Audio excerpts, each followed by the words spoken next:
Welcome back, everyone. You are listening to English Out Loud, the podcast where we talk like real people, about real life. I'm Jake. And I'm Annie. Hello. Okay, Jake, I've been thinking about this topic for a while now, honestly. But before we start, I have to ask, did you actually go to that cooking class last weekend? I did. And I have to tell you, it was both the best and the most embarrassing hour of my life. What happened? Did you burn something? Worse. I tried to flip a pancake, and it landed on the teacher's shoulder. No way. Yes. She was very professional about it. She just said, "Well, practice that again." But everyone saw. Okay, but here is the real question. Did you make any friends there? Actually, yes. The guy next to me laughed so hard at the pancake moment that we just started talking. We actually hit it off right away. Oh, that is a perfect story, and actually that is exactly what today's episode is about. Making friends as an adult, right? Yes, because nobody talks about how hard it is. When you are a kid, you just sit next to someone at lunch and boom, you are best friends. But as an adult, it is so much more complicated. So, today, we are going to talk about why making friends as an adult can feel so difficult, and, more importantly, what you can actually do about it. And we will also share some personal stories. Some of them are a little embarrassing, Jake. Mostly mine. Mostly yours, but that is why we love you. And as always, we have 5 really useful English phrases for you today, so keep listening. Oh, and there is a special tip at the end. Annie has a little secret again. I do. Stay until the end to hear it. I promise it is worth it. All right, so let's get into it. Annie, when did you last make a truly new friend? Not a colleague, not someone from your past, a completely new person. That is a really honest question. I think about 2 years ago, and it took months before I felt like we were actually friends. Not just people who know each other, but actual friends who would call each other when something goes wrong. That distinction is so important. There is a big difference between someone you know and someone who is really your friend. Exactly.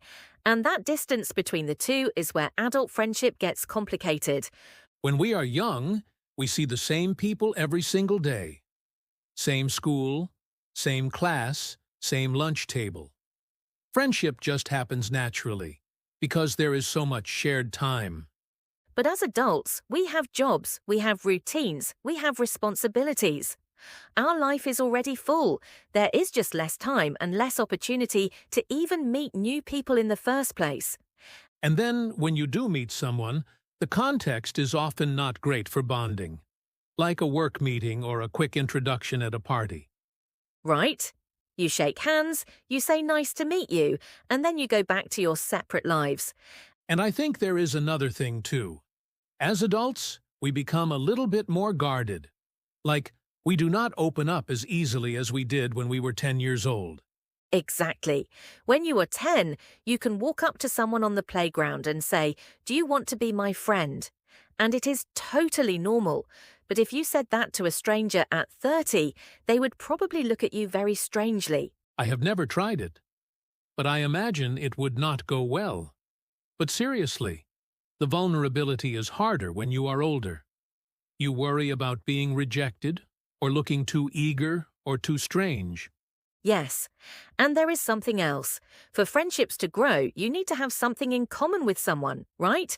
Shared interest, shared experiences, a shared way of seeing the world. Oh, for sure. Like me and the pancake guy? We both panicked in the same kitchen. That is a shared experience right there. That absolutely counts. A bad experience together actually bonds people really fast, sometimes even faster than a good experience. Survival mode, basically.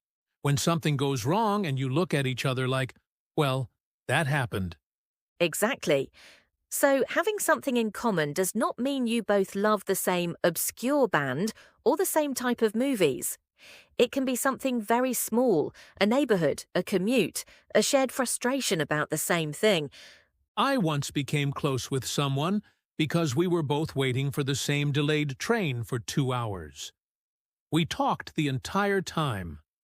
By the end, I felt like I had known him for years.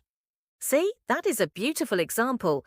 The situation created the space for connection. You had nowhere to go and nothing to do except talk. But then the train came and we both went home and I never saw him again. Jake, that is so sad. It is a little bit sad, but it taught me something important. Having a great conversation is just the beginning. You have to actually do something to keep it going. Which brings us perfectly to the next part of our conversation. Okay, so let us talk about what you can actually do, because I think a lot of people understand why friendship is hard. They just do not know where to start. How do you put yourself out there when it feels uncomfortable? Oh, I really like that phrase. Put yourself out there. It means you make the effort to go to new places, try new things, meet new people, even when it feels a little scary or awkward. Right, and the first step is almost always the hardest one, just showing up, just being in the room. Yes, I have a friend who joined a board game club about 3 years ago. He told me the first night he stood outside the door for like 5 minutes, trying to decide whether to go in or just go home. Oh, that is so relatable, the moment right before you open the door. He went in, and now, 3 years later, that group is basically his second family. They meet every week. He told me those people are some of the most important people in his life now. That is such a good example. And it also shows why regularity matters so much. Classes, clubs, volunteer groups, sports teams. These are all places where you see the same people repeatedly. Right? Because friendship does not happen in one meeting. It grows slowly over many conversations, over time, over shared moments, small and big. You cannot rush it. It needs time.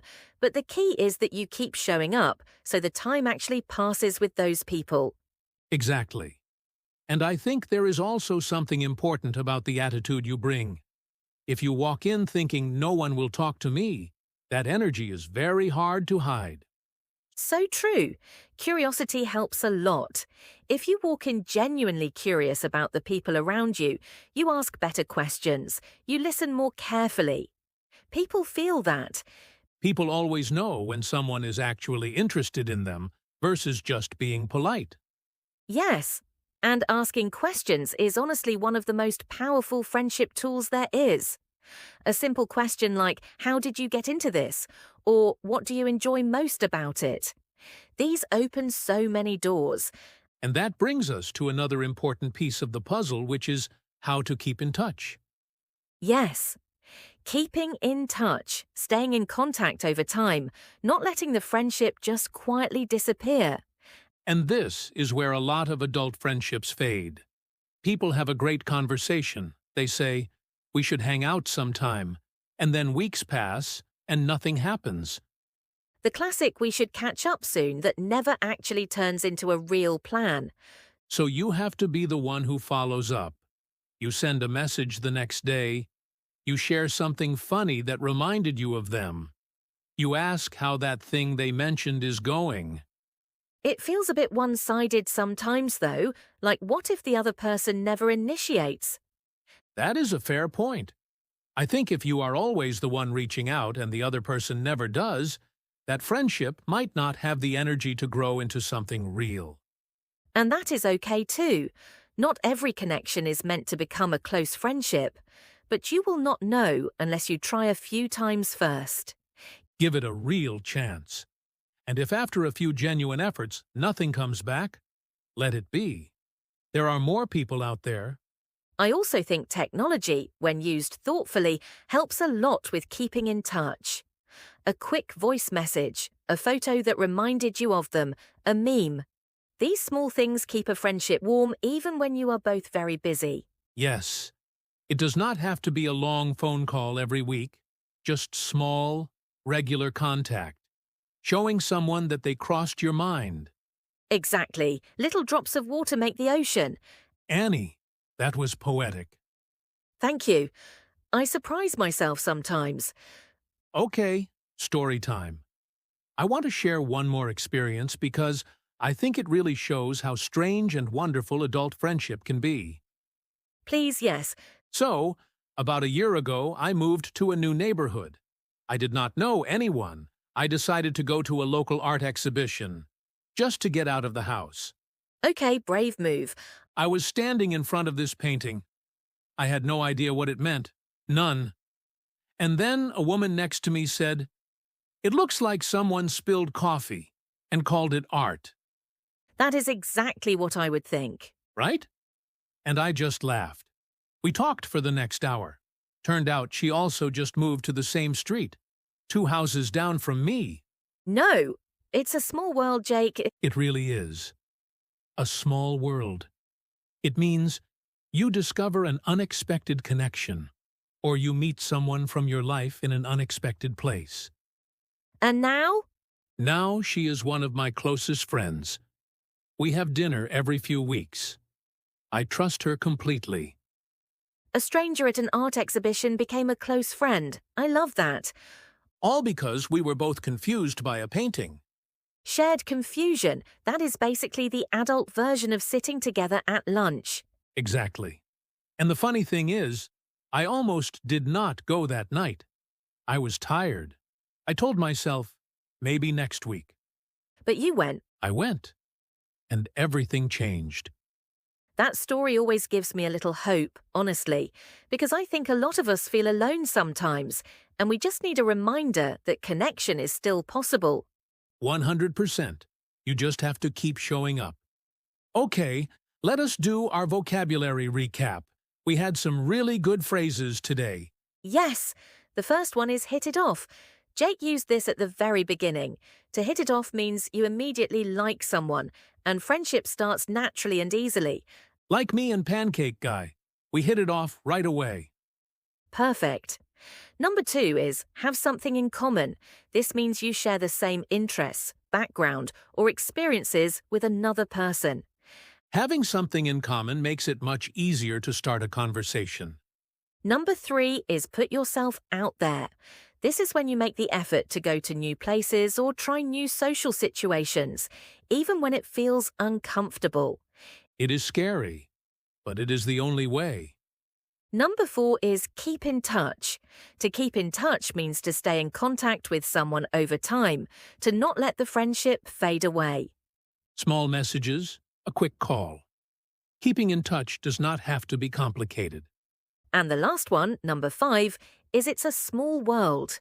We say this when we discover an unexpected connection with someone or meet a familiar person in a completely unexpected place. Like running into your neighbor at an art exhibition in your own city. Exactly. Okay, and before the outro, I promised you a secret tip. Yes, I have been waiting for this. My tip is what I call the third place habit. Third place? What does that mean? So your first place is home, your second place is work or school, your third place is somewhere else, a space outside both of those, where you go regularly and you feel comfortable. Like a cafe, a gym, a library. Exactly. Research actually shows that people who have a regular third place in their life feel less lonely.